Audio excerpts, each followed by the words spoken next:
Villepin. Bonsoir. Merci d'être avec nous ce soir dans C'est pas tous les jours dimanche. Vous êtes ancien Premier ministre, ancien ministre des Affaires étrangères, ancien ministre de l'Intérieur. C'est un peu toutes ces Non, j'ai anciennes pas vu fonctions que l'interview, l'on les va mecs. solliciter J'ai pas ce vu, soir, j'ai alors pas que vu. les bouleversements du monde concernent le champ national et international. Nous parlerons dans un instant de l'attentat terroriste de Mulhouse. L'assaillant est algérien, frappé d'une OQTF, une obligation de quitter le territoire français. Aïe, aïe, Et donc, aïe. par voie de conséquence, des relations entre la France et l'Algérie. Nous parlerons aussi, bien sûr, de la Aïe, rencontre aïe, de aïe, demain à la l'Algérie, Maison-Blanche les entre mecs. Emmanuel Macron et Donald Trump. Et puis, nous évoquerons vos ambitions, peut-être présidentielles, Dominique de Villepin, puisque vous semblez semer quelques graines en vue de 2027, mais juste avant de parler de tout cela, l'actualité la plus brûlante, la plus chaude, ce sont les résultats qui nous parviennent d'Allemagne, des élections législatives. Vous voyez ces images du siège de l'AfD en direct, parti d'extrême droite. À droite, la leader de l'AfD, Alice Weidel, puisque...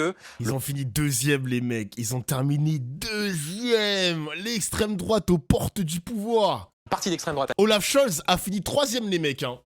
Troisième, Olaf Scholz. Aïe, aïe, aïe. AfD arrive, selon les médias allemands, en deuxième place avec des résultats records. Selon les sondages sortis des urnes, entre 19,5% et 20% des suffrages. En tête, c'est la coalition de droite, CDU-CSU, qui arrive en tête. Ça, c'est une nouvelle donne pour l'Europe de voir un parti d'extrême droite comme l'AfD dans un pays comme l'Allemagne qui fait le score le plus important depuis l'après-guerre.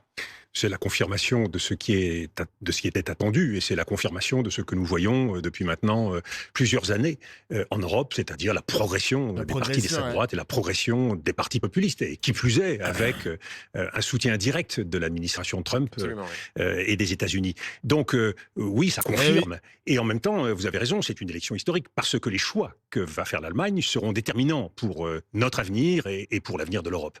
Soit l'Allemagne, suivant l'évolution des dernières années, c'est-à-dire un développement considérable des relations commerciales avec les États-Unis, 250 milliards d'échanges, dont 80 milliards d'excédents commerciaux. Donc l'Allemagne est un peu tenue par cette situation. Est-ce que l'Allemagne donc s'alignera sur les États-Unis? Est-ce qu'au contraire elle jouera entre la Chine, autre partenaire commercial de l'Allemagne, et les États-Unis? Ou est-ce qu'elle fera le choix de l'Europe? C'est ce que nous souhaitons, c'est ce vers quoi nous devons tendre, avec une Allemagne résolue et tirant les leçons de ce qui se passe aujourd'hui, où l'on voit bien que le partenariat euro-atlantique a quelque peu du plomb dans l'aile. Précisons que l'AfD, le parti d'extrême droite, n'a aucune chance de gouverner, puisque Friedrich Merz, même s'il a voté une résolution avec l'extrême droite au Parlement, a exclu la possibilité que ce parti participe à la coalition. Il n'empêche, ça veut dire, Dominique de Villepin, Donc là, il parle du premier qui arrivait en tête. D'ailleurs, les mecs, je crois que c'est son parti. C'était le parti d'Angela Merkel, si je dis pas de bêtises. Je crois qu'Angela Merkel, elle était au CDU aussi, je crois. Et du coup, le premier parti, enfin le parti qui arrivait en tête, refuse, donc il y a encore le cordon sanitaire allemand, refuse de travailler avec, en gros, les conservateurs ont gagné, voilà, il y a marqué remporte les élections législatives, mais ils refusent de participer en alliance avec les deuxièmes. Donc voilà, il y a encore ce cordon sanitaire qui existe, voilà. Vous avez vu ces images très frappantes d'Elon Musk avec l'AfD, voilà, exactement. Directement dans un meeting de l'AfD, ça veut dire au fond que cette ingérence fonctionne, puisque entre 19,5% et 20% des voix dans un pays comme l'Allemagne qui, jadis, marquait un cordon sanitaire très net avec les partis d'extrême droite. Oui, il y a quelque chose de changé dans le paysage politique européen, il y a quelque chose qui s'est déverrouillé, et c'est bien l'ambition aujourd'hui des États-Unis de Donald Trump, et c'est pour cela qu'ils insistent avec une telle force sur la révolution. Oh, il y a des subs, putain, excusez-moi les mecs, merci Mayoche pour le sub, merci Naklabik pour le sub, Prime. Et merci Lazaret aussi. Oh putain, excusez-moi les gars. Non, Lazaretto. Excusez-moi.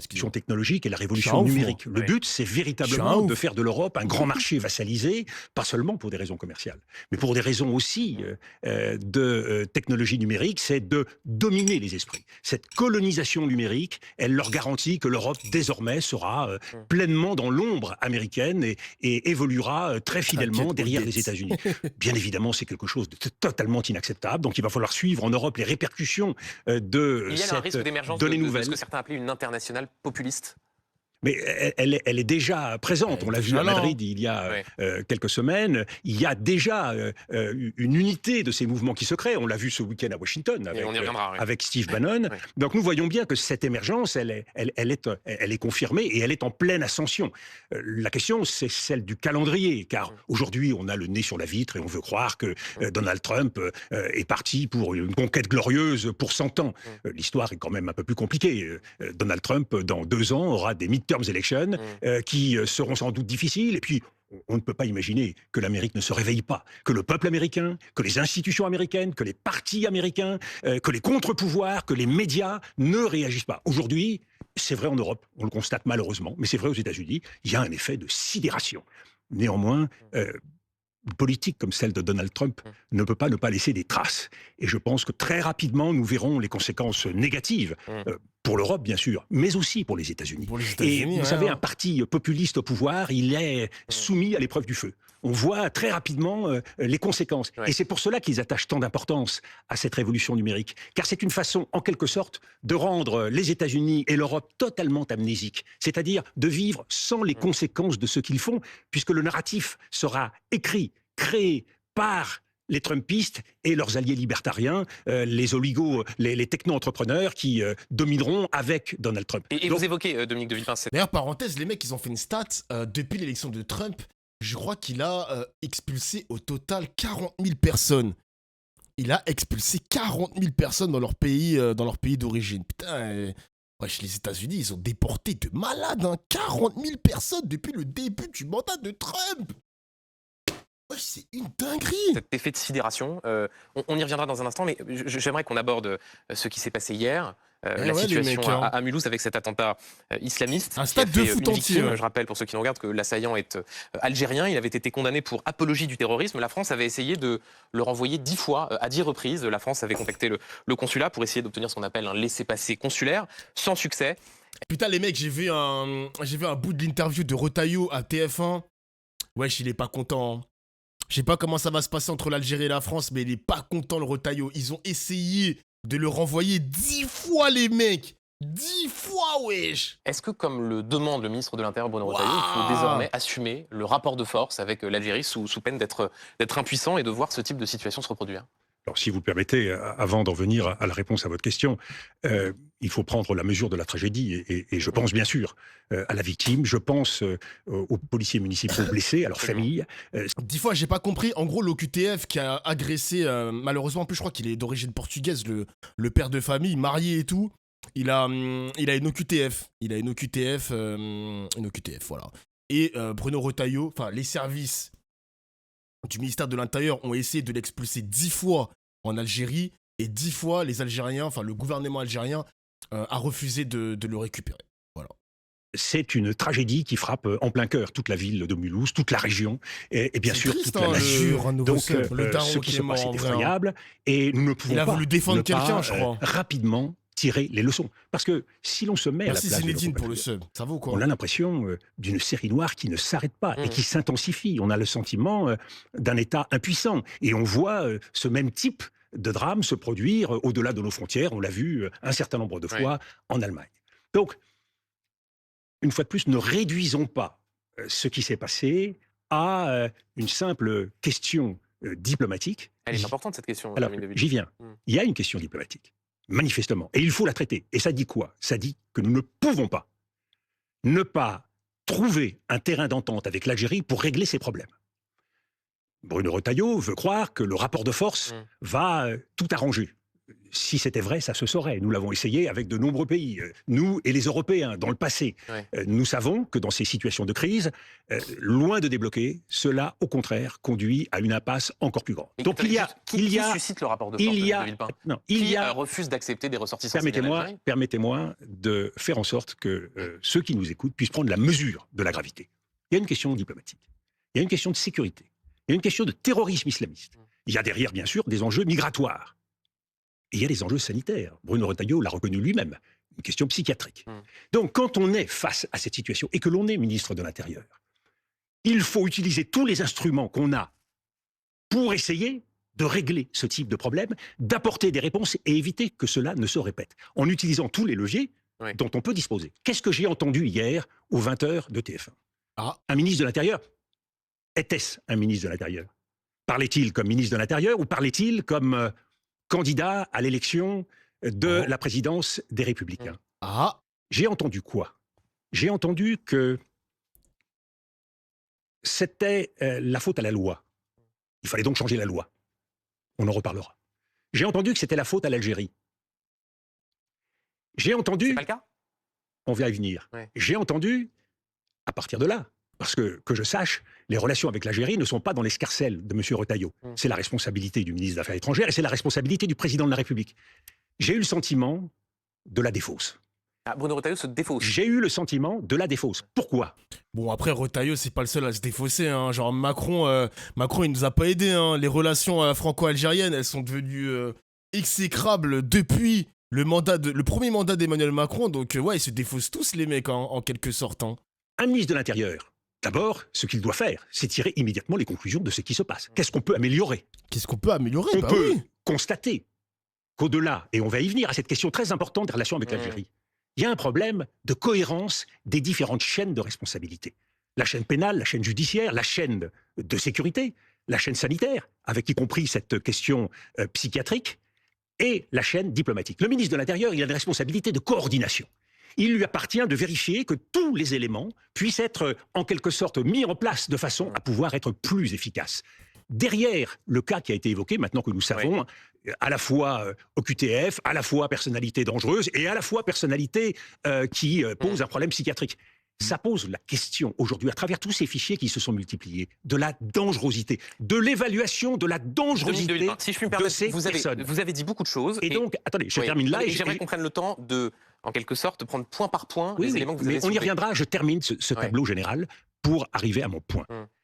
La dangerosité de ces personnes, parce que, par définition, l'État ne va pas prêter la même attention à toutes les personnes qui sont dans ces fichiers. Donc nous devons concentrer notre attention et le suivi pour agir sur ceux qui sont les plus dangereux. Ce travail, aujourd'hui... Ça veut dire quoi? Ça veut dire qu'il faut moins d'obligations de quitter le territoire français pour davantage les suivre? C'est-à-dire d'abord qu'il faut qu'on fasse un travail sur chacun de ces profils pour pouvoir classer ces profils et savoir ceux qu'il faut suivre. Particulièrement, il est évident que quelqu'un qui présente les caractéristiques d'une forte islamisation et qui par ailleurs a des troubles psychiatriques aurait dû être au sommet de la liste. Et que sans doute, il y avait un certain nombre de dispositifs à activer qui auraient permis soit de lui accorder un traitement psychiatrique, qui l'aurait en quelque sorte sorti de la rue, sachant que... Sauf que Dominique de Villepin, il avait été condamné, il était allé en prison, il était sorti, il était allé en centre de rétention administrative, mais nous devons... et il était en liberté. Mais bien sûr, mais monsieur Duhamel, si il était si facile de renvoyer chez eux des gens qui... Attends, t'es sérieux, Stouchi? Trump, il a expulsé 360 clandestins algériens et l'Algérie les a acceptés. T'es sérieux? Pour de vrai? Ah ouais. Putain.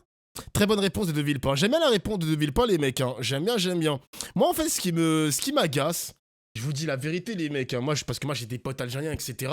J'aime pas le délire de faire monter l'Algérie et la France. Genre, le fait que ce soit... Après, je sais qu'il y a une histoire franco-algérienne qui est très sombre. On va pas se mentir, les mecs. Hein. L'Algérie française, la guerre, etc., l'indépendance.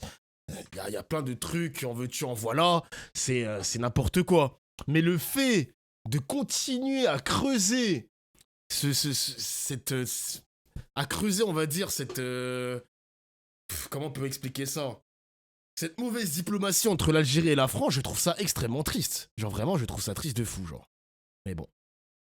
Bon, par contre, frérot, c'est pas le stream de ton père. Hop, panier. Voilà. Mec, il a spammé 440 Marocains 10 fois. C'est bon, c'est pas le stream de ton père aussi, frère. Qui pose problème, 400 nous ne Français serions pas là aussi, où discuter. okay. Le problème, c'est que c'est difficile. Il faut partir du fait que c'est difficile. Mais, partant du fait que c'est difficile, que peut-on faire d'autre? En l'occurrence... Qu'est-ce qu'on fait, les mecs? Même les Algériens de mon chat, vous en pensez quoi de toute cette situation? Le fait que ça monte en... Parce que le patriote qui sommeille en nous, on se doit de dire...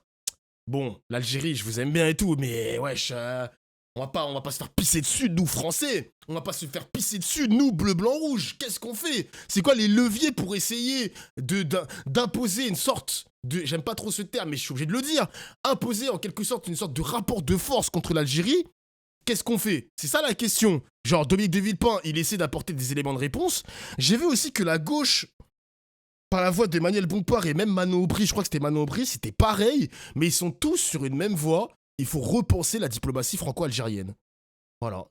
Non mais exactement, Joy Boy, c'est la diplomatie, uniquement la diplomatie. C'est pour ça que je vous dis que le mot rapport de force, je ne l'apprécie pas trop, mais bon, je le dis parce que voilà, vous avez compris ce que je veux dire.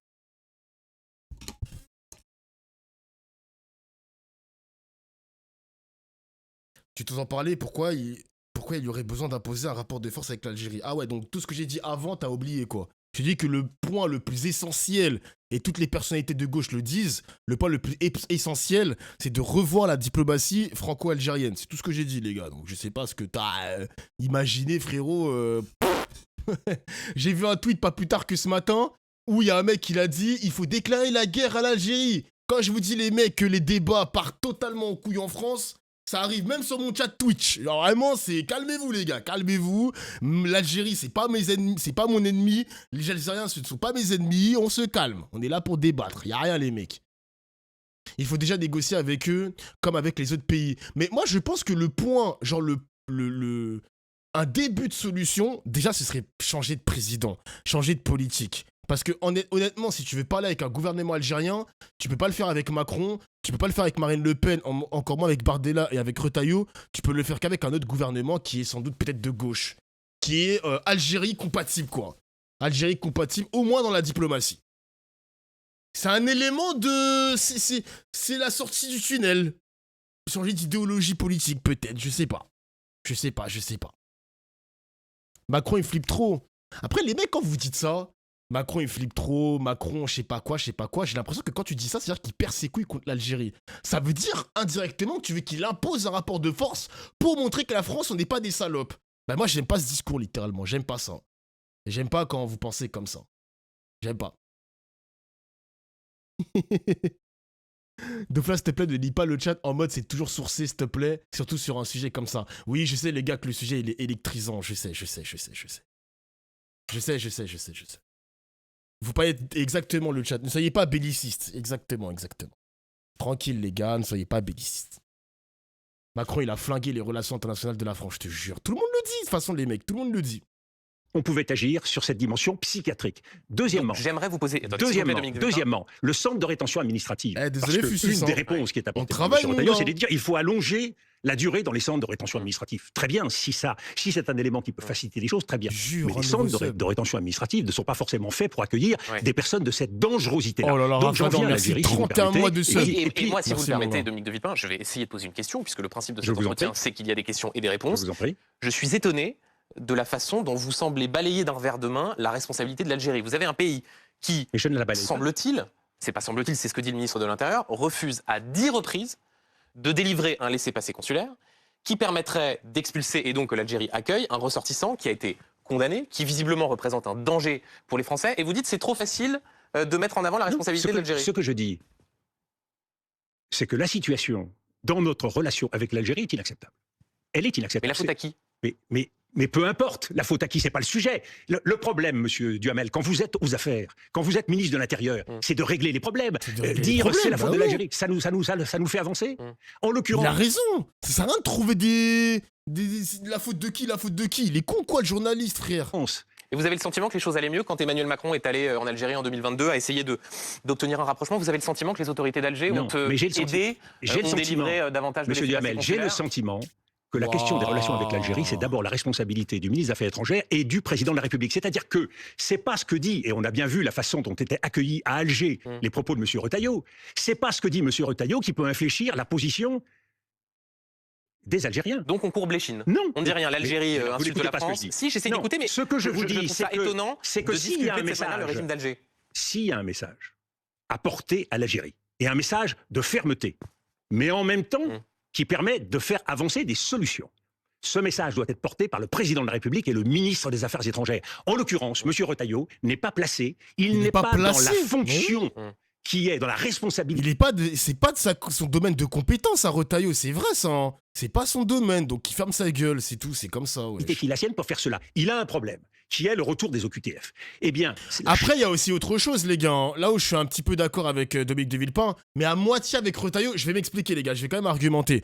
Comme Retailleau, il estime que le président de la République ne fait pas ce qu'il faut pour communiquer avec l'Algérie et le ministre des Affaires étrangères, pareil, je crois que c'est Jean-Noël Barrot, le ministre des Affaires étrangères, c'est lui qui prend la parole, c'est lui qui fait de la politique. C'est pour ça que Retailleau, il monte au créneau, parce qu'il estime que ses collègues de travail ne font pas le travail. Vous voyez ce que je veux dire ou pas? Je vais pas le défendre, hein. Je suis pas là pour défendre Retailleau, mais j'essaie de m'imaginer pourquoi il prend la place du ministre des Affaires étrangères. Je pense que c'est pour ça. C'est pour ça qu'il prend la parole comme ça, pour mettre des tacles comme ça à l'Algérie. Alors que c'est même pas son domaine de compétence, tu vois.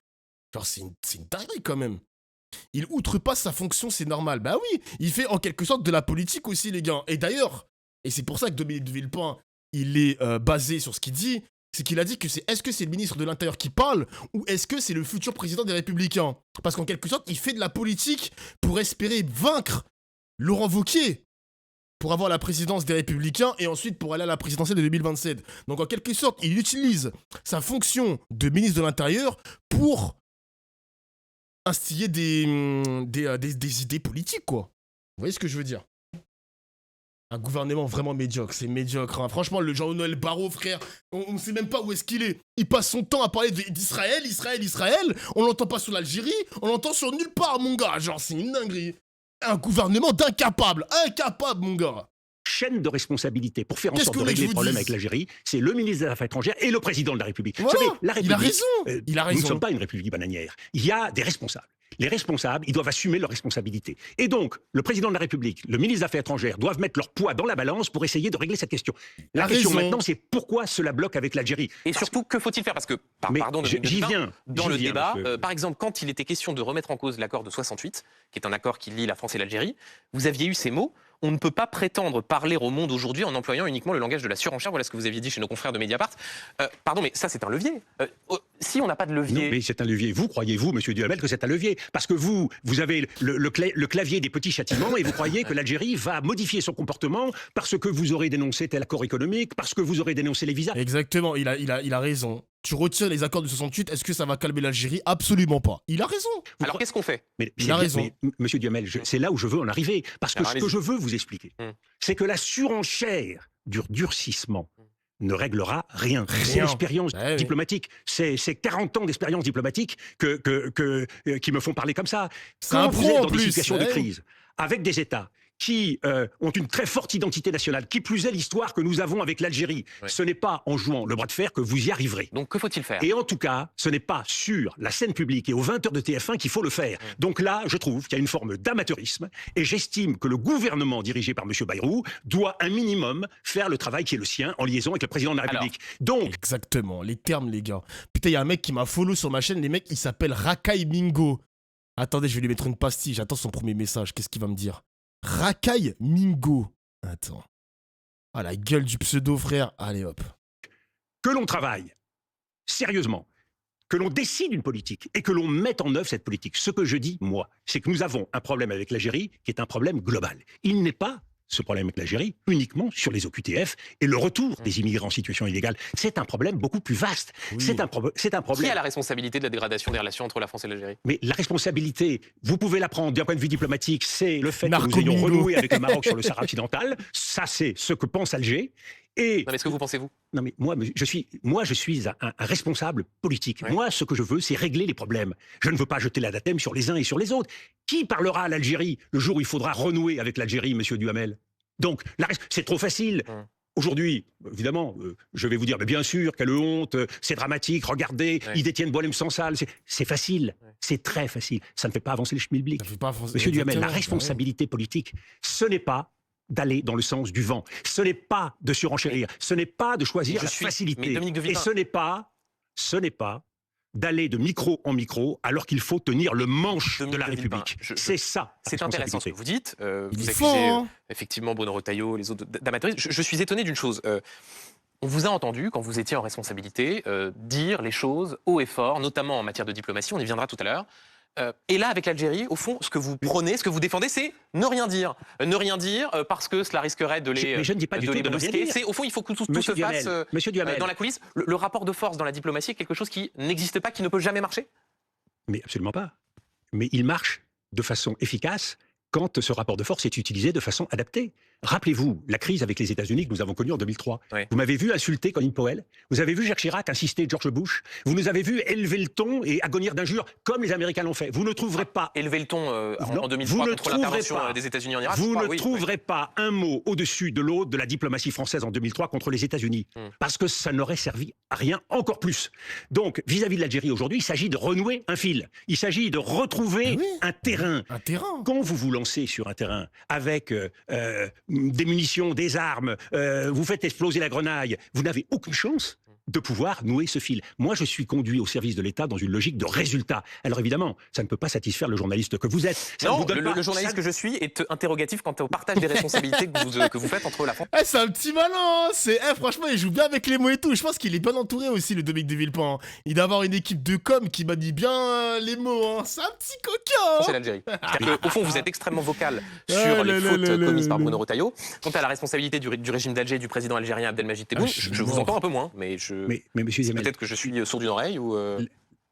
Quand vous reprenez l'historique de cette relation et que vous cherchez à comprendre comment on en est arrivé là, le différent, la raison du contentieux entre la France et l'Algérie, il tient aujourd'hui, cette raison, elle tient à l'affaire du Sahara occidental et la reconnaissance de la marocanité du Sahara occidental avec ce que les Algériens considèrent comme peu de précautions. Pardon, mais avant la reconnaissance du Sahara occidental, les relations étaient exécrables et Alger ne délivrait pas davantage de laissez-passer consulaires.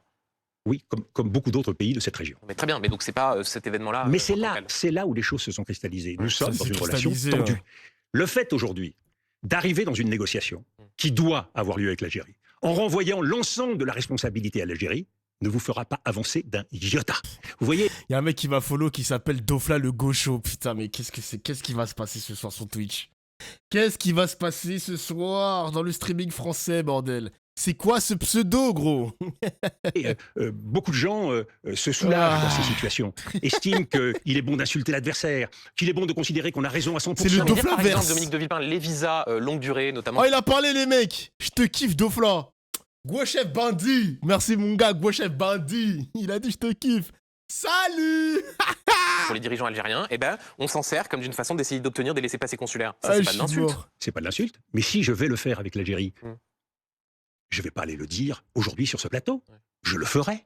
Je n'ai pas besoin de le clamer. Voyez-vous, le drame, monsieur Duhamel, c'est que vous confondez deux choses. La politique étrangère, ce n'est pas la politique intérieure.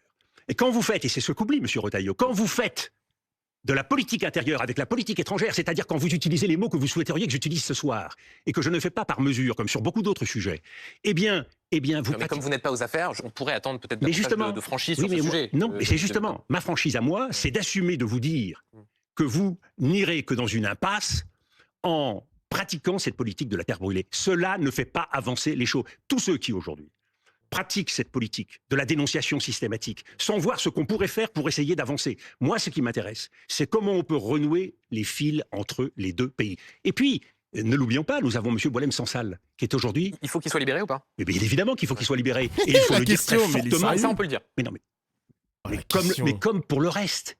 Mais il faut le dire sur quel registre, M. Duhamel? Aujourd'hui, M. Boilem Sansal, il est retenu en Algérie. C'est une détention arbitraire ou pas? Il est détenu en Algérie parce que ne me demandez pas d'utiliser les mots qui sont les vôtres. J'utilise les mots qui sont les miens. C'est une question, est-ce que c'est une détention arbitraire? C'est une détention injustifiée et personnellement que je condamne. Mais il est retenu à partir des lois algériennes concernant les déclarations de M. Boilem Sansal et ce que les Algériens considèrent comme le circuit. Il faut partir de ce qui est la réalité de l'autre côté de la Méditerranée. Si vous voulez faire de la diplomatie en ne regardant que midi à votre porte, vous n'arriverez à rien.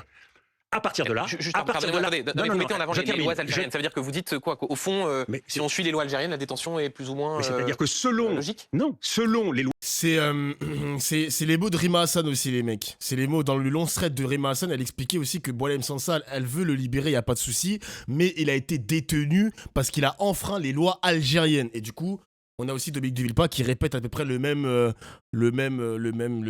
schéma, quoi. Loi algérienne, il y a eu infraction commise par rapport à ces lois. Évidemment, je ne cautionne pas et je ne souscris pas à cette vision, mais c'est aujourd'hui ce que les Algériens considèrent. Partant voilà, de là, exactement. Nous considérons, nous Français, que la liberté d'expression n'est pas négociable et qu'elle doit être respectée. Et qu'il faut donc, à ce titre, que M. Boilem Sansal puisse rapidement trouver la liberté. Deuxièmement, nous considérons que dans l'état de santé de M. Boilem Sansal, et vu son âge, eh bien, un simple principe de compassion doit faire que les Algériens doivent aujourd'hui libérer Boilem Sansal et lui permettre de revenir en France, où il a acquis la nationalité française. Donc vous voyez, si vous voulez essayer de construire un chemin qui permette de sortir M. Boilem Sansal de la situation où il est, il faut essayer de faire une partie du chemin. Si vous êtes dans la position de juger, de dénoncer, de multiplier les invectives à l'endroit de l'Algérie, vous n'arriverez à rien. Une dernière question sur l'Algérie. Est-ce que c'est une dictature?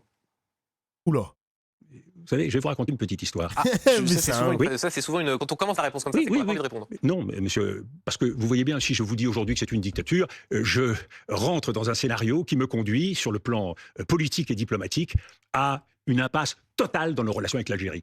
Donc vous ne dites pas c'est une dictature? Non, je ne le dis pas. Et il y a donc un pays qui enferme arbitrairement un écrivain de 80 ans malade, Monsieur Duhamel, avec un dirigeant qui met en prison son opposition. Il y a quelques années, pas une dictature. Il y a quelques années, le président de la République m'a fait appeler sur ce qu'il devait dire concernant, ou ce qu'il pensait qu'il devait dire sur un pays qui a un comportement tout à fait scandaleux sur la scène internationale en Amérique latine. Et il voulait qualifier ce pays de dictature. Et j'ai répondu, si vous utilisez ce terme, vous vous privez de toute possibilité de faire avancer le règlement diplomatique avec ce pays, alors que nous sommes placés en Europe dans la situation de le faire. Le mot a été employé et nous avons été marginalisés complètement. Et Dominique de Villepin, vous n'êtes pas aux affaires. Mais monsieur Duhamel, j'ai toujours... Donc c'est trop dur de qualifier l'Algérie de dictature? Non, mais on peut ne pas être aux affaires et on peut être un homme responsable. Ouais. Mais c'est un malade mental, le...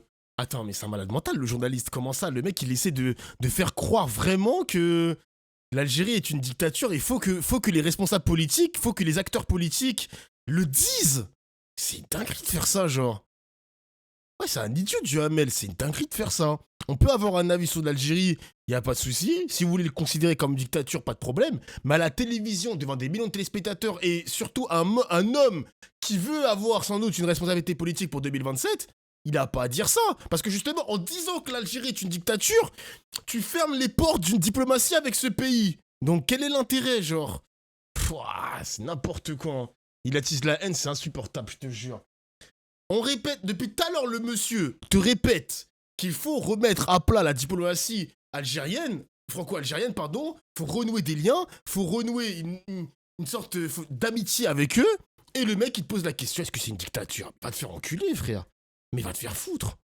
J'ai toujours agi comme si j'étais aux affaires. Donc c'est une démocratie, l'Algérie? Mais je ne vous dis pas ça, monsieur Duhamel. Je vous dis que ces jugements qui vous font plaisir à vous, sur votre plateau, et qui, vous l'espérez, feront de la dépêche. Non, c'est pas une dépêche, c'est essayer d'avoir clarté dans l'échange. Ça ne fait pas avancer la situation. Il faut des gens qui, des deux côtés de la Méditerranée, seront capables de reprendre langue avec l'Algérie. Et si vous vous privez de cette possibilité, eh bien nous resterons dans la situation actuelle et les choses se dégraderont. Il faut penser à ces millions de binationaux qui existent en France. C'est un problème qui est à la fois un problème intérieur et un problème de politique bien et de pouvoir algérien et non pas des Algériennes, des Algériens, franco-algériens qui vivent en France. Justement, la responsabilité qui est la nôtre, qui est celle des dirigeants français ou de ceux qui ont exercé une responsabilité, ce n'est pas de clouer au pilori, ce n'est pas de condamner tel et tel régime, c'est d'essayer de faire avancer les relations avec ce pays.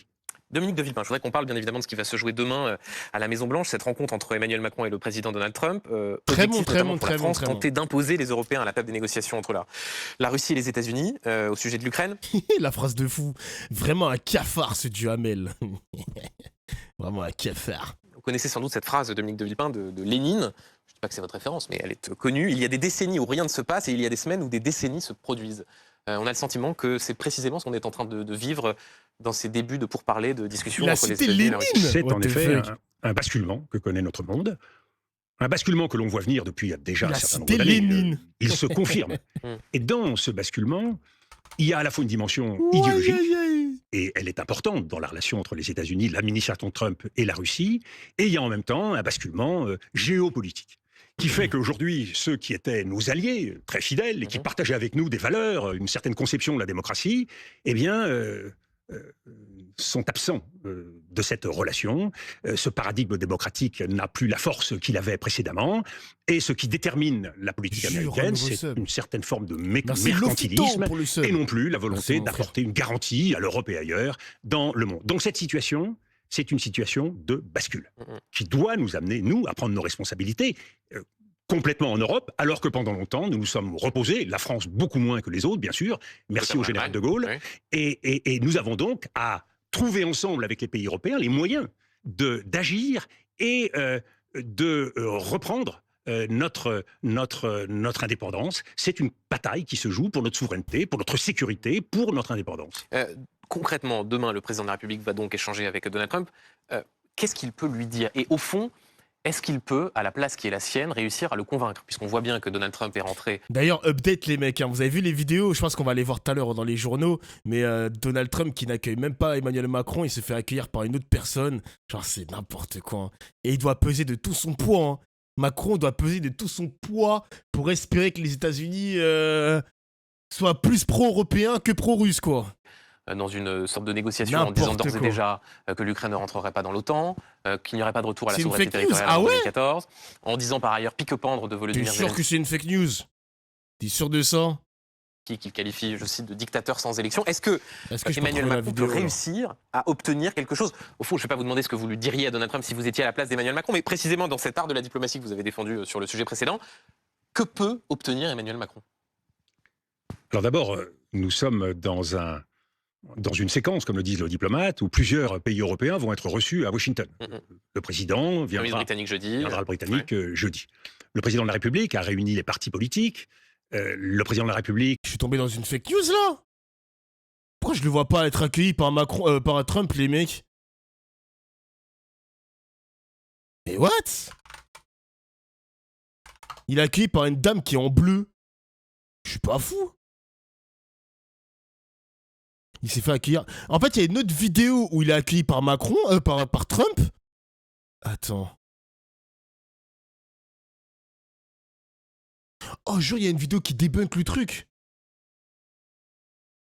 Ah, mais putain, ils sont... Eh, mais putain, mais les gars, Twitter, c'est tellement de la merde. C'est tellement de la merde, Twitter. Je tombe sur des fake news de merde, quoi. De nombreux posts ont affirmé qu'Emmanuel Macron n'avait pas été accueilli par Donald Trump lors de son arrivée à la Maison-Blanche. Cela est trompeur. Première vidéo, arrivée de Macron pour participer à un appel avec le G7. Deuxième vidéo, Trump reçoit Macron. Wesh, c'est très amical.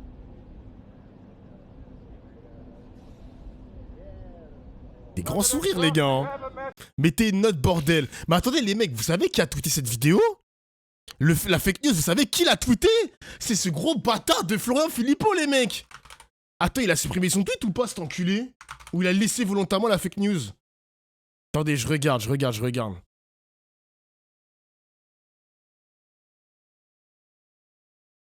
Non, c'est une dinguerie. Il a laissé la fake news. Non, je le follow pas, les mecs, je le follow pas. Mais c'est tombé sur ma TL parce que la vidéo, elle a fait 100 000 vues, elle est virale.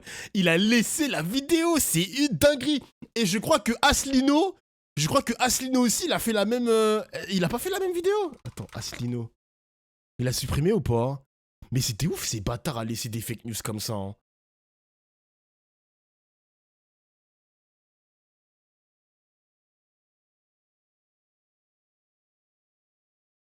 Quelqu'un vienne... Ouais, Attends, c'est la vraie vidéo ou pas? Je crois que c'est la vidéo du G7 ou... Je crois que c'est la même vidéo, les mecs, hein. Franchement, la honte de laisser des... C'est la honte, les mecs, hein. C'est vraiment la honte, hein. C'est... Donc là, étonné que Philippot est un complotiste. Non, mais même quand il y a des débunkages de votre part, par exemple, ou même sur Twitter, ça laisse le tweet. Ça attrape sa veste, mais ça laisse quand même le tweet. Rendez-vous compte dans quelle époque on vit, mesdames et messieurs. Rendez-vous compte dans quelle époque on vit, genre.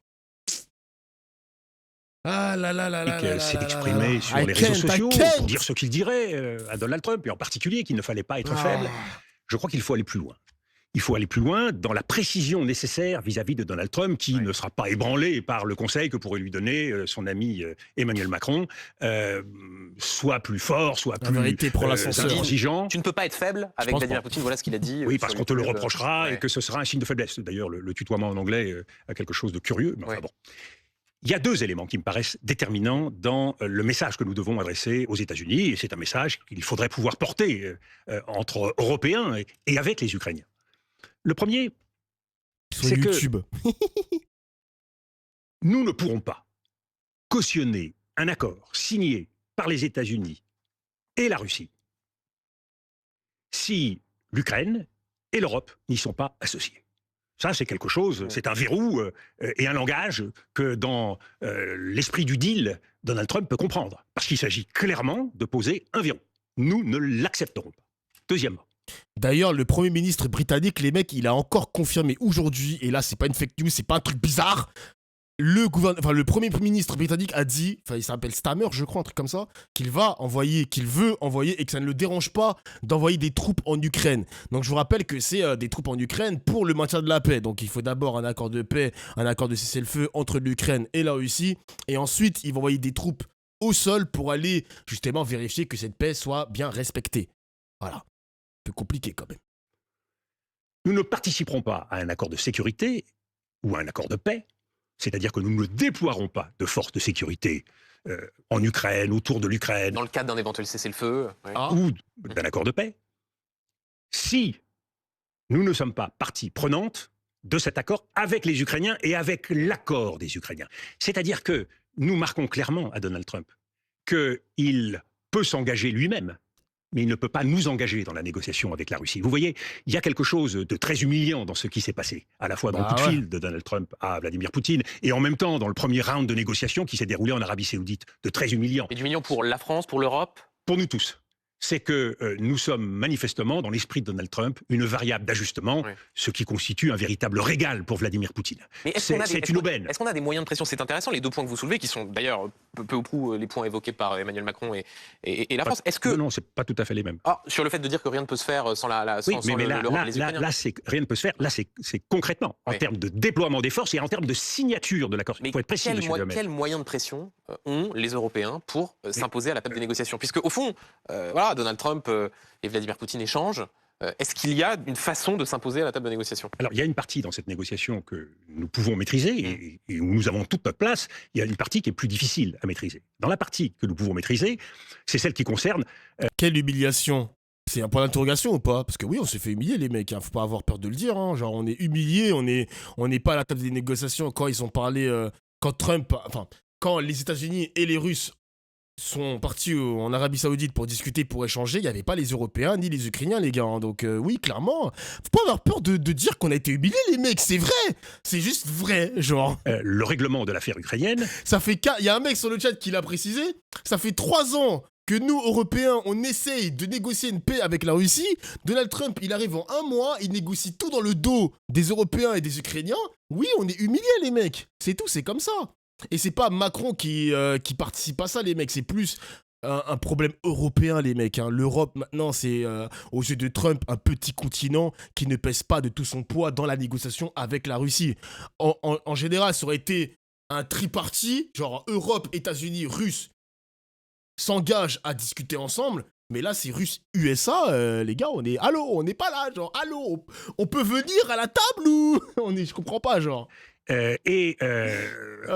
ce qui touche à la sécurité de l'Europe.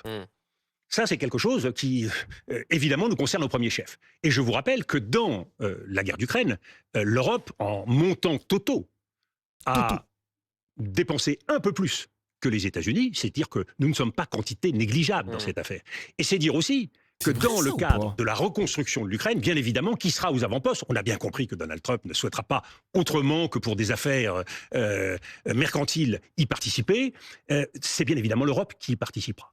Et on voit bien ce qui, aujourd'hui, est au cœur de la diplomatie américaine, c'est de retrouver l'argent qu'ils ont dépensé. D'où ce deal incroyable sur les terres rares, où Donald Trump réclame, c'est vrai qu'au départ, c'est Volodymyr Zelensky qui l'a proposé, qui réclame 500 milliards de dollars pour les terres rares, sur un montant total estimé par Volodymyr Zelensky lui-même de 300 et quelques milliards de dollars. Donc nous sommes dans une situation où manifestement l'esprit transactionnel l'emporte. Il faut dire clairement que pour cette partie-là, rien ne sera possible sans nous. Sur l'autre partie, qui manifestement est la principale, puisqu'on ne voit pas très bien dans cette partie ukrainienne et européenne ce que Donald Trump a à gagner, ni pour lui, ni pour les États-Unis. Par contre, on voit très bien ce qui peut l'intéresser dans la partie de l'accord stratégique.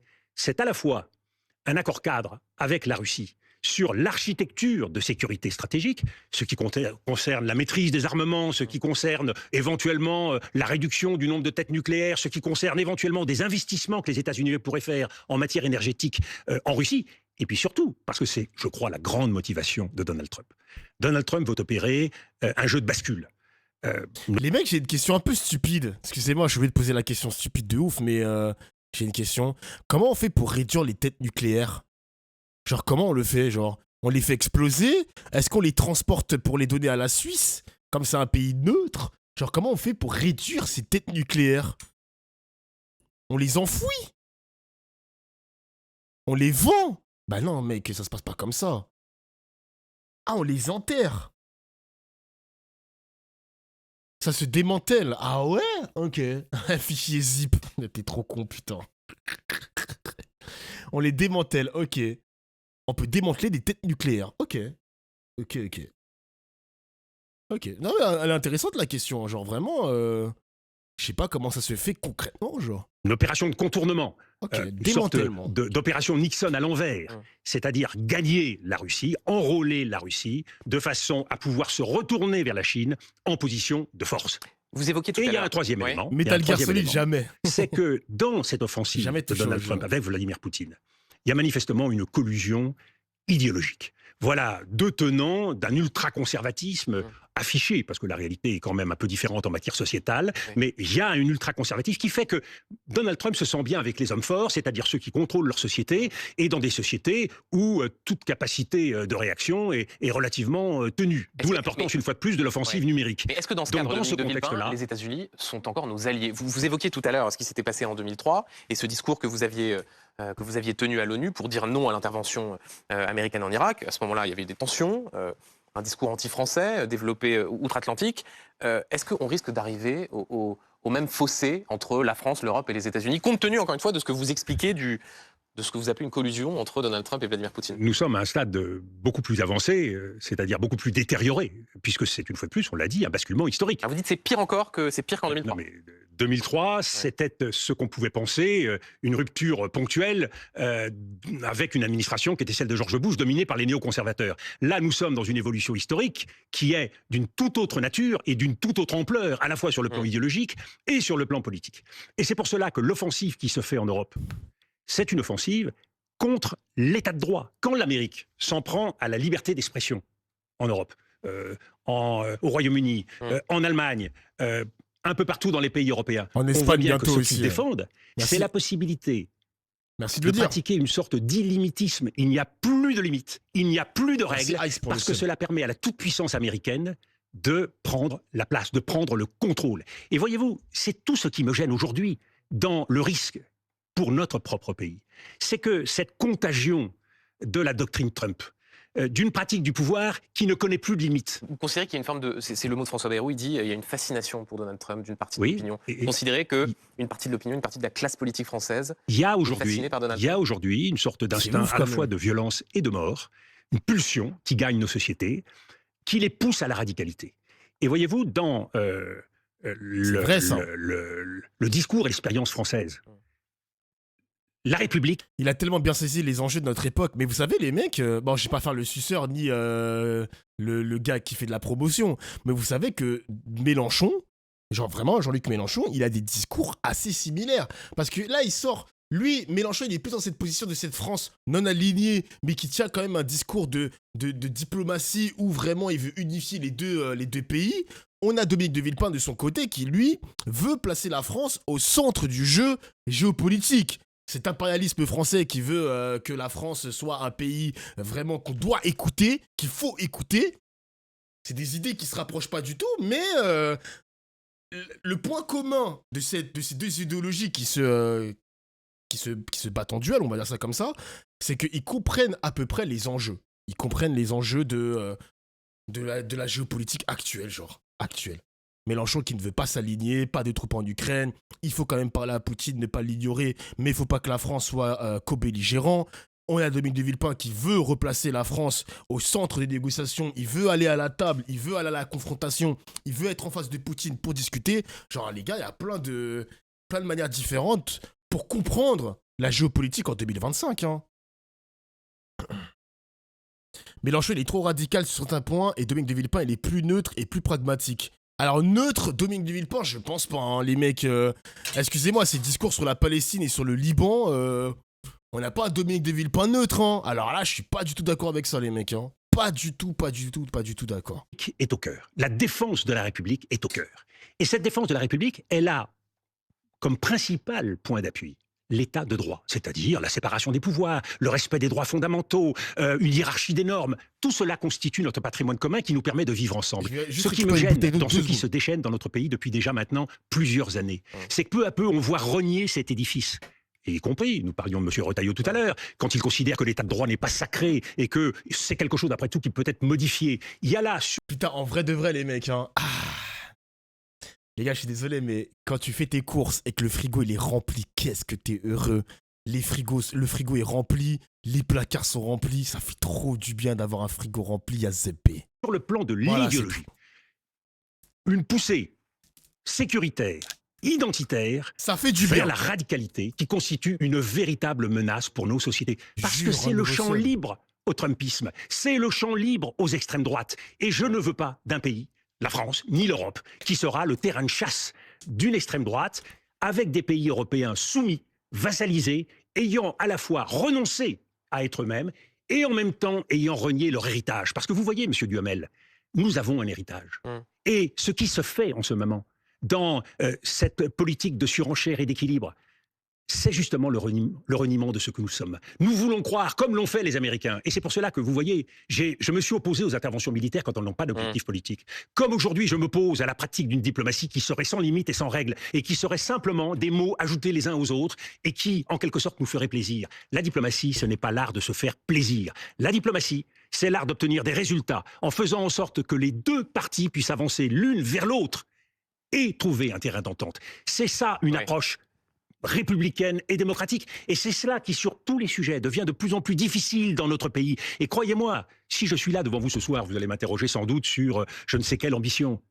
Il n'y a aucune ambition personnelle. Mon ambition, c'est justement de vous dire ce que je viens de vous dire. Attention, attention, Dominique de Villepin.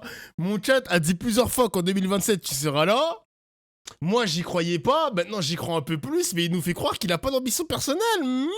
C'est que la bataille républicaine, elle nous concerne tous, parce que nous voyons qu'aujourd'hui, dans les esprits, ce qui est en train de prendre le pouvoir, c'est justement cet instinct de violence, cet instinct qui n'a pas de limite, cet instinct qui ne respecte plus les règles. Et voyez-vous, je terminerai là-dessus. Ce qui s'est passé ce week-end est une bonne leçon. Monsieur Bardella, il est parti à Washington. Alors, on précise pour ceux qui n'ont et d'ailleurs, on va sans doute voir des images, il devait se rendre à ce qu'on appelle le CPAC, c'est-à-dire la réunion des conservateurs américains. Il devait y intervenir et il annule son intervention. Pourquoi? Parce que le monsieur que vous voyez sur cette image, qui s'appelle Steve Bannon, ancien conseiller de Donald Trump, fait ce que Jordan Bardella appelle pudiquement, je cite, un geste faisant référence à l'idéologie nazie. Alors, ce n'est pas à ce moment-là, c'est au moment où il est en train de faire ce discours. C'est quoi? C'est le risque quand on fraye avec ce genre de personnes. Vous avez le nez sur l'écran, ce qui vous empêche de voir... Non, commenter. Je vous le redis, vous avez le nez sur l'écran, ce qui vous empêche de voir la grande dimension de cette affaire, et en tout cas ce qu'elle révèle. Monsieur Bardella part le cœur léger à Washington, joli voyage, il arrive là-bas, il pense participer à un meeting, et qu'est-ce qui lui est arrivé? Il a été débordé par l'idéologie qui est la sienne et qu'il porte en France par des gens qui l'ont poussé encore plus loin. Ce qu'il a constaté, monsieur Bardella, c'est que les gens comme lui, et qui ont maintenant 10 ans, 15 ans, 20 ans d'avance aux États-Unis, eh bien, ils en sont à faire le salut nazi. Ça, c'est la réalité de la radicalité dont je vous parle. C'est-à-dire que plus personne ne peut maîtriser des idéologies quand elles sont portées à l'incandescence. Et c'est là où la France doit se réveiller. C'est qu'il y a, dans toutes ces pratiques, qu'elles soient celles d'un ministre qui se lâche à la télévision et qui désigne des boucs émissaires... Bruno Retailleau, il est trumpiste, Bruno Retailleau ? Monsieur Trump, justement, je ne veux pas qu'on s'aligne sur l'idéologie que l'on voit aujourd'hui, ni sur cette politique ultra-radicale qui consiste aujourd'hui à perdre le sens de la République. Sur tous ces sujets, la question c'est qui nous sommes. Dans quelle mesure la République, aujourd'hui, nous oblige à des actions responsables, à des paroles responsables, à rechercher des solutions plutôt que des effets de manche. Monsieur Bardella a été tout à coup placé devant le fait accompli d'une vague qui l'a submergé. Et il a été sidéré de voir à quel point cette vague... Mais Dominique de Villepin, je suis désolé, mais il s'attendait à quoi, Bardella? Je l'ai déjà répété vendredi, il s'attendait à quoi? Le mec, il va dans une conférence d'extrême droite, il s'attendait à quoi? Il y avait forcément une merde qui allait faire un salut nazi. Il s'attendait à quoi? C'est une dinguerie, faut pas le défendre sur ça, mon gars. Oui, il a été submergé par la vague, ben c'est lui qui a voulu aller dans cette vague. Fallait le savoir quand même, mais ça savait très bien. Voyez-vous, c'est ce que j'aimerais que tous ceux qui aujourd'hui sont tentés par ce vote radical puissent mesurer. C'est qu'une fois qu'on a enclenché cette idée de la préférence nationale, il il n'y a pas de retour. C'est haro sur l'immigration, c'est haro sur l'autre, celui qui est différent. On établira des classifications de Français binationaux, un peu moins binationales. Nous rentrerons dans cette logique de Autant de sujets, Dominique de Villepin, qui sont aujourd'hui portés par vos anciens camarades, ceux avec qui vous avez gouverné et les partis auxquels vous avez appartenu. Non. Je crois que je n'ai gouverné avec aucun de ceux dont vous parlez. Ah bon? Et je n'ai jamais appartenu à ce parti dont vous parlez, les Républicains. Jamais. Non, enfin, pardon, mais les Républicains, c'était l'UMP avant, et que je sache, vous avez été ministre, qui Premier étaient les ministre. patrons de l'UMP, fondateurs de l'UMP? C'était pas ceux qui sont aujourd'hui aux affaires. Ceux qui sont aujourd'hui aux affaires, c'est les camarades de marche de M. Ciotti pour l'essentiel. Donc Bah ouais, mais il est con, quoi. Attends, mais Duhamel, c'est 0 sur 20, wesh. Les héritiers des Républicains, parce que c'était l'UMP avant, bah il y avait personne qui avait travaillé avec De Villepin. Il est con, quoi, le journaliste, wesh. Mais il est insupportable. Il est hors sujet, là. on a bien vu la dérive. Il parle de au ce hasard. mouvement. On a bien vu à quel point ce mouvement ne maîtrise rien. Parce qu'il court après. Il court après des forces extrémistes. Et il pense qu'ils pourront après, une fois le pouvoir acquis. Bah oui, Il pense Chirac, qu'il y c'était aura pas un ticket Ciotti. retour. Ce que je sais, monsieur Duhamel, c'est qu'on est comptable de la Inversement. conquête du pouvoir. La façon dont on approche la conquête du pouvoir détermine la façon dont on exerce le pouvoir. Et aujourd'hui, il ne faut plus séparer la conquête et l'exercice. Il faut faire preuve de responsabilité. Qu'on soit dans l'opposition, qu'on soit au pouvoir, vous me demandez de prononcer des mots qui ne sont pas les miens, je ne le ferai pas. Et c'est Parce votre que- droit, et je le Ah, il y constate. avait Parce que mes Pécresse à convictions l'époque ne sont UMP. pas Ah ouais. négociables et parce que je sais que ces mots en Dominique de entraînent Villepin. d'autres Dominique et de que Villepin. ces mots sont des armes utilisées par certains pour régler Dominique des de comptes. Villepin. Et ça, je ne peux pas l'admettre. Il nous reste quelques minutes. Je voudrais, avant de parler de la situation nationale, dire un mot de ce qui s'est passé en Israël en cette fin de semaine avec la remise des corps de la famille Bibas. Oula. Chéri, la maman, Kfir, même pas 9 mois Oula. quand il a été enlevé. Son grand frère. Oh, les mecs, j'ai vu un truc sur Rima Hassan en plus, les gars. On va en parler tout à l'heure, je pense. J'ai vu une saloperie sur Rima Hassan. Dinguerie, wesh. Ariel, 4 ans, Israël qui dit que le Hamas a assassiné en captivité les enfants après les avoir pris en otage le 7 octobre. Des corps qui ont été remis dans le cadre de cérémonies organisées par le Hamas particulièrement abjectes, musique en fond, public assistant au transfert des cercueils. Quel regard est-ce que vous avez porté sur ces mises en scène du Hamas? Le même que celui que vous venez de porter. C'est évidemment horrible, c'est tragique, c'est abject. Et c'est bien pour cela que nous devons avoir la force d'âme, la capacité à nous concentrer aujourd'hui sur l'essentiel. Je comprends la rage, l'émotion qui peuvent saisir tous ceux qui regardent cela, les familles, bien évidemment, et une grande partie, ou tout le peuple israélien. Mais quel est l'objectif? L'objectif, c'est d'obtenir la libération de tous les otages. Et donc, il faut aller jusqu'à la fin de cette première phase. Il faut travailler à l'enclenchement de la deuxième phase et poursuivre ainsi. C'est l'objectif d'ailleurs que s'est fixé l'administration américaine. Au-delà de cela, rechercher une solution durable. Regardez, puisque c'est un élément qui porte quand même une lumière un peu particulière sur le peu de constante de Donald Trump. Parce qu'il faut vivre, il faut apprendre à vivre avec la réalité de Donald Trump. Il faut apprendre à vivre aussi avec sa volatilité. Donald Trump, alors que les pays arabes vont se réunir, se sont réunis, mais vont se réunir dans un sommet d'urgence le 4 mars au Caire, a déjà fait savoir qu'il était convaincu que son idée était la bonne, Riviera en Gaza, mais qu'après tout, s'il y en avait une autre, peut-être que c'est celle-là qu'il faudrait explorer. Donc ça montre que des États qui poussent leur détermination, qui proposent une alternative, en l'occurrence les pays arabes, comme nous devons proposer une alternative extrêmement concrète, avec un certain nombre d'éléments de verrou, nous devons le faire sur l'Ukraine, eh bien cela montre que quand il y a une alternative, eh bien les États-Unis ne sont pas forcément obligés de dire non. Dominique de Villepin, je voudrais qu'on parle de politique nationale et notamment des échéances qui vont arriver dans les années qui viennent. J'ai vu sur votre compte X, ex-Twitter, que vous invitiez celles et ceux qui vous suivent à s'inscrire sur un site internet villepin.fr. Ah, les mecs, c'est ce que j'ai dit en début de stream. Les gars, je vous jure que j'ai pas vu la vidéo. La vie de ma mère, j'ai pas vu la vidéo. Mais j'ai vu des tweets où ça parlait de noms de domaine. Les noms de domaine Villepin, Villepin 2027, Villepin.fr, etc. Mais je vous jure que j'ai pas vu la vidéo, les mecs. Par ailleurs, vous multipliez des déclarations expliquant que vous ne vous désintéressez pas du débat de 2027. Et on en a sans doute Les encore gars, une les ce gars soir. Vous allez être candidat à l'élection présidentielle. Là, c'est une préparation quand on invite celles et ceux qui vous suivent à s'inscrire sur un site internet. Vous allez être candidat? J'ai d'abord quelques difficultés à passer des sujets qu'on vient d'aborder au sujet. C'est pour ça que je pense qu'on a passé beaucoup de temps sur les sujets mais internationaux. vous faites votre métier, c'est pour ça que je le respecte. Oui. Mais moi, je ne mets pas sur le même plan tout ça. Et surtout, je vous ai donné le fil directeur. Je n'ai pas deux langages. Je dis la même chose sur tous les sujets. C'est que nous sommes dans une situation tragique et difficile qui appelle à la mobilisation de tous les citoyens. J'ai dit, la République est menacée, la démocratie est menacée, l'État-nation est menacé, l'Europe est menacée, et donc Nous avons besoin d'un réveil et d'un sursaut. Et moi, je suis ici pour... Est-ce qu'il va pas faire le plus grand comeback de l'histoire d'un président de la République après Donald Trump? Est-ce qu'il va pas faire un comeback historique de ancien Premier ministre à ancien ministre des Affaires étrangères? Il était... C'était un fantôme après. Il est parti au Qatar, il a des intérêts au Qatar. Ensuite, il revient en France. Il parle de politique depuis... Enfin, de géopolitique depuis le 7 octobre. Est-ce qu'on n'a pas un début de comeback, les mecs? Des fois, il faut s'en méfier. Ouais, moi, je me méfie des droitards, les mecs. Je me méfie parce que c'est quelle offre politique il va apporter à la France? Faut voir. Il n'a pas de fanbase. Eh ben, Kitty, tu te trompes. Kitty, tu te trompes. Parce que pas plus tard que maintenant, je lis mon chat. Attends, merde, il est où le message? Putain, il est où le message? Let's go, De Villepin président. Il y a toujours des suceurs, les mecs. Il y en aura toujours. Il y aura toujours des suceurs. Donc oui, ce mec-là a une fanbase. Il y en a un dans mon chat. Il y en a un déjà dans mon chat. Quelle offre politique il va apporter à la France? Réponse dans quelques années, les mecs. Hein. Dans quelques années.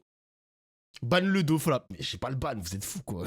Accompagner ce réveil. Mais accompagner, ça veut dire quoi? Ça veut dire participer au débat? Ça veut dire être disponible? C'est-à-dire partager, monsieur Duhamel, une expérience et des convictions. Moi, je n'impose rien. Je propose et je dis. Je dis sur l'Algérie. Je dis sur les questions internationales. Je dis sur les questions républicaines. Il y a un autre chemin. Et on n'est pas obligé de suivre. Pourriez incarner. Et on n'est pas obligé de suivre le chemin qui nous mène tout droit dans l'alignement et l'asservissement du Trumpisme. La question de l'incarnation en politique, c'est une autre chose. La question des voix, de ceux qui aujourd'hui estiment qu'ils sont capables d'expliquer pour une part à un certain nombre de Français les enjeux. Moi, je remplis le devoir qui est le mien. Je suis un ancien Premier ministre, j'ai exercé, vous l'avez dit, un certain nombre de responsabilités. Mon devoir à moi, c'est de partager cela. Surtout quand je vois... Dominique de Villepin, partager cela en étant soi-même candidat ou en faisant une sorte d'offre de service à celui ou celle qui incarnera... Il n'y a pour le moment ni l'un ni l'autre. Mais il y a aujourd'hui sur la scène politique pour le française moment, elle a dit, hein. Une très grande confusion et un très lâche soulagement. On voit au gouvernement, on est content parce qu'on fait un budget qui est le moins mauvais possible, on est content parce que les jours passent et qu'on est toujours au gouvernement. Mais le problème, c'est que la France, elle a des défis majeurs à affronter.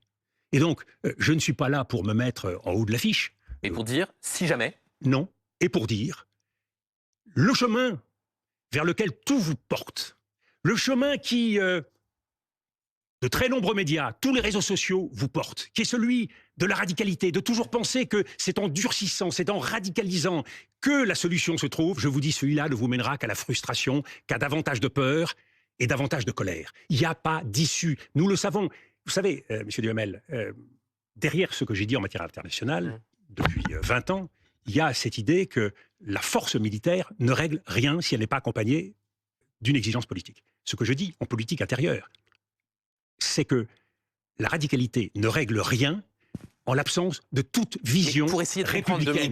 Donc je suis pour l'ordre en France. Mais vous dites mais un ordre républicain. Vous dites je suis pour la justice. Vous dites la justice sociale. Personne ne porte ces idées, donc justice il sociale, y a un chemin où vous pourriez, vous, défendre ces idées.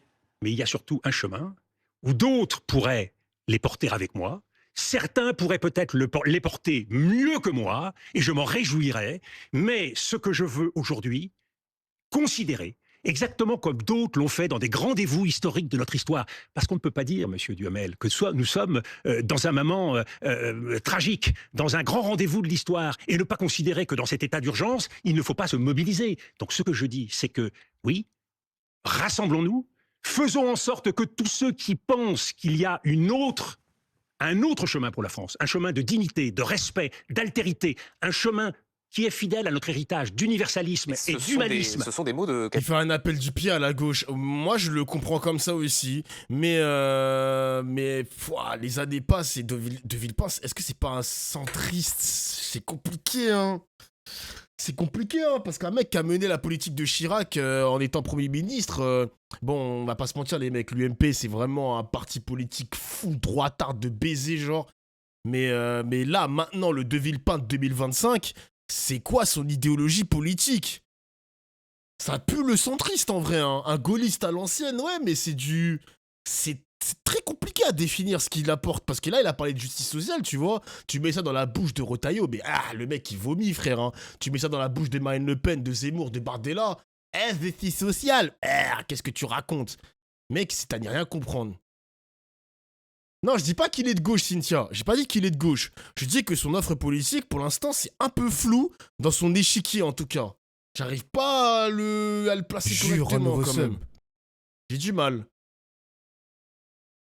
Le problème, c'est que maintenant, c'est le moins pire de tous les cinglés d'extrême centre droit. Mais t'as tellement raison, frère. Et ça, il y a un mec sur le chat qui me l'a déjà dit la semaine dernière. C'est le moins pire des droitards. C'est le moins pire. Vous vous rendez compte? Est-ce que vous vous rendez compte? Après, attendez, les amis. On n'a pas encore son programme politique. On n'a pas encore son offre. Attendons quand même, parce que c'est bien beau de commenter la géopolitique. C'est bien beau de commenter la politique politicienne. Mais attendez. On n'a pas encore son offre. Doucement. Doucement, doucement, doucement.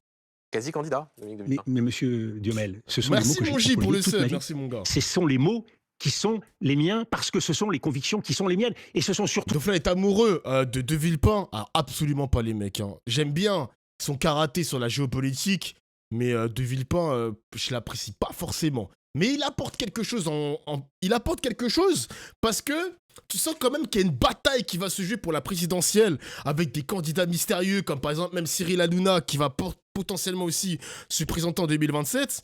Ça peut potentiellement aussi créer un putain d'arc sur mes streams parce que si ce mec-là est en 2027 avec les parrainages, il va être aussi en course et on va le voir faire des débats les mecs. On va le voir faire des débats. On aura peut-être potentiellement un arc de fou malade. Je donne pas de buzz à ce mec-là, mais l'offre qu'il peut apporter pour la France, ça peut être intéressant à suivre. Juste pour le suivre, les mecs, ça peut être intéressant. Le débat Hanouna-Villepin. Mais les gars, mais moi je mange. Hanouna versus Dominique de Villepin, je mange les mecs, je mange. Tous les mots qui me sont dictés par des générations de Français qui se sont battus pour leur pays et qui, aux heures difficiles, ont sauvé notre pays. Donc, c'est le rendez-vous auquel aujourd'hui nous sommes, et c'est le choix auquel aujourd'hui nous sommes confrontés. Et c'est ce à quoi vous vous préparez. Je me prépare à intensifier cette parole, à travailler, une fois de plus, avec tous ceux qui considéreront que ce combat mérite d'être mené. Un dernier mot, Dominique de Villepin, sur... vous dites avec qui? Et quand on regarde les sondages, on peut avoir Hydrogène peut-être une bombe, idée, puisque vous avez fait une entrée remarquée dans le baromètre Le Point Cluster 17, des personnalités politiques. Vous êtes numéro 2 de ce classement derrière Marine Le Pen, Numéro avec 2, 35% de popularité. Putain, encore une... Non mais Glucksmann, mais comment Glucksmann il peut être 5ème les mecs? Comment c'est possible?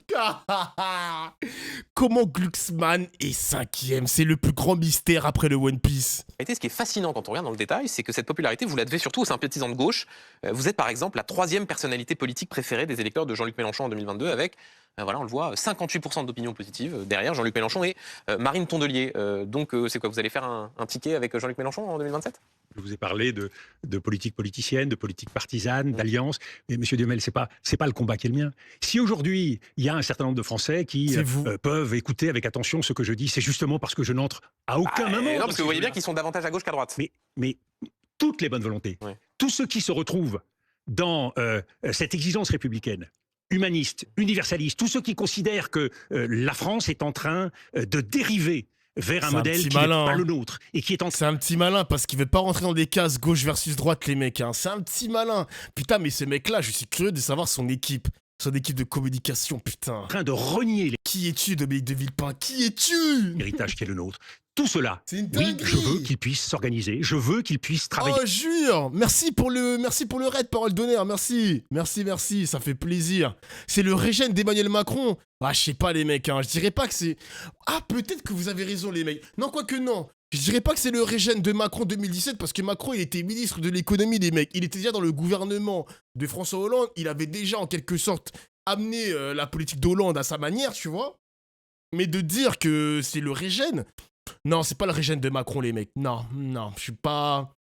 Non, je suis pas d'accord avec ça, je suis pas d'accord. J'ai l'impression que là, on voit émerger une nouvelle figure politique française qui va apporter une nouvelle manière de partager sa politique à l'image de Trump. Mais je dis pas Trump copier-coller, hein, je dis simplement qu'il apporte sa propre mise à jour de l'offre politique française. Et on verra comment ça va on verra les mecs, hein. On verra comment ça va se passer par la suite. Parce que je vous le répète, à défaut de me répéter encore, il n'a pas encore dévoilé son programme. Il est sur autre chose pour l'instant. Il est que sur la phase commentaire. Il commente. Genre, il commente ce qui se passe en France. Mais c'est tout. Dire ensemble. Et après, à partir de là, chacun verra la façon dont il veut porter le combat aux prochaines élections. C'est quand même étonnant de voir que ceux qui vous soutiennent aujourd'hui sont sans doute ceux qui manifestaient contre le CPE quand vous étiez Premier ministre en 2005. Ils sont peut-être oubliés, ou alors c'est vous qui avez changé, mais... Oui, mais c'était quoi le CPE, monsieur Duhamel? Contrat première embauche? Oui, Ouais. mais c'était quoi? C'était un contrat différencié pour les jeunes quand ils entraient sur le marché du travail. Ce qui était vu à l'époque comme une façon de précariser les jeunes, et c'était de contester par l'intégralité de ceux qui aujourd'hui visiblement dans les sondages vous soutiennent. Monsieur Duhamel, c'était quoi?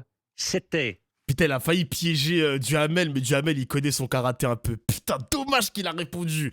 Je voulais que Duhamel, il se casse la gueule, mais il a réussi à répondre. Non, putain. L'une des clés de la loi égalité des chances au lendemain de la crise des banlieues, qui visait à permettre à ceux qui n'avaient aucune opportunité sur le marché de l'emploi de pouvoir rentrer dans le marché de l'emploi. Donc vous voyez bien que oui, ça n'a pas été compris hier. Et j'ai commis sans doute beaucoup d'erreurs dans la façon de l'expliquer. Mais c'était dicté certainement pas par une politique libérale ou qui visait à précariser qui que ce soit. C'était au contraire la possibilité de rentrer sur le marché de l'emploi pour ceux qui en étaient rejetés. Un tout dernier mot, puisque ensuite on retrouvera Robert Ménard et Franz-Olivier Gisbert. Dans le cadre de ce travail, vous avez commencé à collecter des parrainages, de l'argent, parce que pour faire une campagne, il faut une machine, pas seulement avoir un talent oratoire qui permet de sur le plateau de télévision. N'ayant pas eu la réponse que vous souhaitiez à la première question, vous posez maintenant la question numéro 20, qui est celle des parrainages. Écoutez, monsieur Duhamel, si la question des parrainages se pose un jour, je vous le dirai, mais croyez bien, ce n'est pas mon combat aujourd'hui. Et celle des financements de campagne? Mais de la même façon, aujourd'hui, c'est pas mon souci, vous voyez bien. Je viens... Mon gars, enlève ta main. Il va pas te répondre. Enlève ta main. T'es bête ou quoi? Arrête de forcer, là. Avec mes convictions, je viens avec mes idéaux, et quel qu'en soit le prix et quels qu'en soient les risques, car croyez-moi, c'est pas facile en France, aujourd'hui, de porter les idées que je porte. Mais vous prendrez ces risques. C'est beaucoup de solitude, et c'est évidemment beaucoup de critiques. Mais c'est l'honneur de la politique que de défendre ses convictions. Et je crois que ceux qui ont écouté cet entretien intéressant en tireront leurs conclusions sur vos ambitions à venir. Merci. Dominique de Villepin. Ah, c'était pas mal.